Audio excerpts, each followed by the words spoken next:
Hi అండి. మీరెలా ఉన్నారు? నేనైతే చాలా బాగున్నాను. మీ సపోర్ట్ ఉంటే ఇంకా చాలా బాగుంటాను.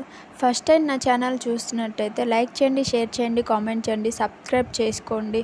కిందున్న బెల్ బటన్ క్లిక్ చేస్తే ఆల్ అని వస్తుంది. ఆల్ అనేది ప్రెస్ చేస్తే మీకు అనేది నేను ఎప్పుడు వీడియో పెట్టినా మీకు వీడియో అనేది మీ దాకా వస్తుందండి. అప్పుడు మనం వీడియోస్ అనేది వీడియో అయితే చివరి దాకా చూడండి. చిన్న లైక్ చేయండి. సండే అనమాట. మీరు సండే ఏం చేసుకున్నారని కామెంట్ చేయండి. ఇక్కడైతే పొద్దున్నే ముగ్గేసేసింది అనమాట. ఇక్కడ వచ్చేసి మటన్ తలకాయ అనమాట. ఇక్కడైతే మా అమ్మ పొద్దున్నే పూజ చేసేసింది.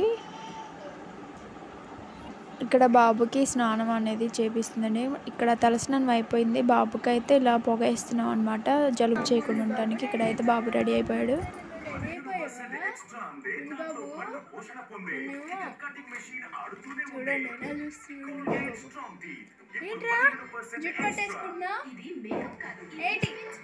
ఇక్కడ వచ్చేసి మధ్యాహ్నం రైస్ వండుతున్నానండి, అన్నం వండుతున్నాను. ఇక్కడైతే మా అమ్మ అయితే చిన్న పని ఉందని బయటకు వెళ్ళిపోయింది, అందుకే నేను ఇక్కడ వండాల్సి వస్తుంది.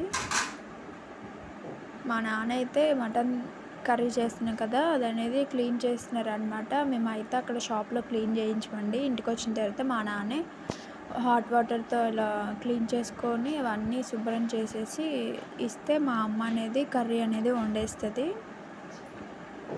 ఇక్కడైతే అయిపోయిందండి క్లీన్ చేయడం. ఇక్కడైతే తాలింపు పెట్టేశారు, ఇంకా స్టవ్ మీద పెట్టేశారు. ఇక్కడైతే రోట్లో నూరిన అల్లం వెల్లుల్లి పేస్ట్ టేస్ట్ బాగుంటుందని ఇక్కడ వచ్చేసి 10:30 అవుతుందన్నమాట. నేను ఇప్పుడు టిఫిన్ చేస్తున్నాను. ఇక్కడ ఎక్కువ టైం ఉంటే మాత్రం కళ్ళు తిరుగుతున్నాయి. నేను లేచేలోకే ఇక్కడైతే నేను లేచేవరకే 8:30 అలా అవుతుందండి. నేను బ్రష్ చేసేవన్నీ చేసేలోకే 9:30 అలా అవుతుంది. తినేలోకే 10:30 అవుతుంది అనమాట. ఇక్కడైతే టిఫిన్ తింటూ ఉన్నాను. ఇక్కడైతే జొన్న రొట్టె చేస్తున్నారు మా అమ్మ. మటన్ కర్రీలోకి కాంబినేషన్ అనమాట, అదే తలకాయ కర్రీలోకి టేస్ట్ బాగుంటుందని ఇక్కడైతే మా అమ్మ జొన్న రొట్టెనే చేస్తున్నారు. అక్కడైతే మా అమ్మ చేస్తున్నారు, ఇక్కడైతే నేనైతే కాలుస్తున్నాను. మా సైడ్ అయితే తలకాయ మోసం అనేది ఎక్కువ పెడతారండి. పిల్లలు అనేది తలకాయ స్ట్రాంగ్గా పెడతారనమాట. నాకైతే ఇంకా ఇప్పుడు వరకు అయితే ఏం పెట్టలేదు. 2 months అవుతుంది.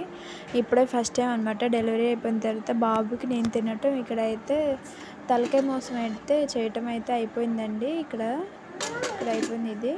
ఇక్కడ వచ్చేసి రైస్ అనమాట. ఇక్కడ వచ్చేసి జొన్న రొట్టె కూడా నడుములు అనేది స్ట్రాంగ్గా ఉంటాయని జొన్న రొట్టె అనేది తింటున్నానండి. ఇక్కడైతే మధ్యాహ్నం అన్నం తింటున్నాను అనమాట. ఇక్కడ కర్రీ వేసుకొని పాప ఉన్నప్పుడైతే తిన్నాను, బట్ మళ్ళీ ఇప్పుడు తింటున్నాను అనమాట. 3 years అవుతుంది ఇది తినక, బట్ తింటున్నాను. ఇదైతే ఇప్పుడు టేస్ట్ అయితే చాలా బాగుందండి. చాలా డేస్ అవుతుంది కాబట్టి తినక. పాప అప్పుడైతే తలకాయ మోసం తిన్నాను కాబట్టి పాప తలకాయ అయితే చాలా స్ట్రాంగ్గా ఉంటుంది. ఎక్కడ పడ్డా కానీ ఏడవదండి, లేచేస్తుంది. ఇక్కడైతే మళ్ళీ ఆఫ్టర్నూన్ జొన్న రొట్టె తింటున్నాను.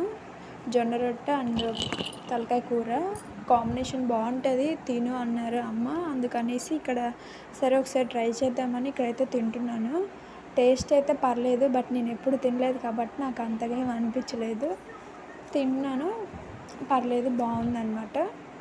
ఇక్కడ వచ్చేసి తలకాయలోనే బ్రెయిన్ వస్తుంది అనమాట. ఆ బ్రెయిన్ని సపరేట్గా మళ్ళీ కూరలు వేయకుండా సపరేట్గా అనేది పాపకు అనేది ఇట్లా గ్రేవీ లాగా చేస్తున్నాను అనమాట. చిన్నపిల్లలకి పెడితే చాలా మంచిదంట, అందుకని పాప కోసం అనేది గ్రేవీ లాగా చేస్తున్నాను దీన్ని. కొంచెం ఇది పెడితే మంచిది అన్నారు అమ్మన్నారు, పాపకు చేసి పెట్టేసి అన్నారని కాబట్టి అందుకని పాప కోసం చిన్నగా చేసి పెడుతున్నాను. దీంట్లో ఇంగ్రీడియంట్స్ ఏమీ లేదండి. ఆనియన్స్, కొంచెం సాల్ట్, ఉప్పు, కారం, పసుపు, గరం మసాలా ఇవే వేసాను అనమాట. కొంచెం అలా జస్ట్ అలా ఫ్రై చేసేసి ఇక్కడైతే పాపకు అనేది పెట్టేస్తున్నానండి. కొంచెం రైస్ పెట్టేసి అలా ఉయ్యాల్లో వేస్తాను అనమాట. పాప అనేది తింటుంటే ఇక్కడ మధ్యాహ్నం అయితే 1 అవుతుందండి. ఇక్కడ పాపకు పెట్టేలోకి 2:30 అవుతుంది అనమాట. ఇక్కడ అందుకే పెట్టేసి ఇలా ఉయ్యాలో ఊపేసి పెడతానన్నమాట. చాలా అంటే చాలా టైం తీసుకుంటుంది తినటానికి మాత్రం. ఎప్పుడు తన చేతులతో తింటుందో ఏమో, నాకైతే ఇదే అనిపిస్తుంది. విజయవాడ వెళ్ళిన తర్వాత ఎలా పిల్లలతో మేనేజ్ చేసుకోవాలో ఏమో, నాకు ఇదే వెళ్ళకముందే భయమేస్తుంది పాపను చూస్తుంటుంటే. అన్నం తినేటప్పుడు ఎప్పుడు ఫోన్ అలవాటు చేస్తాం, ఇప్పుడైతే మానిపించాం.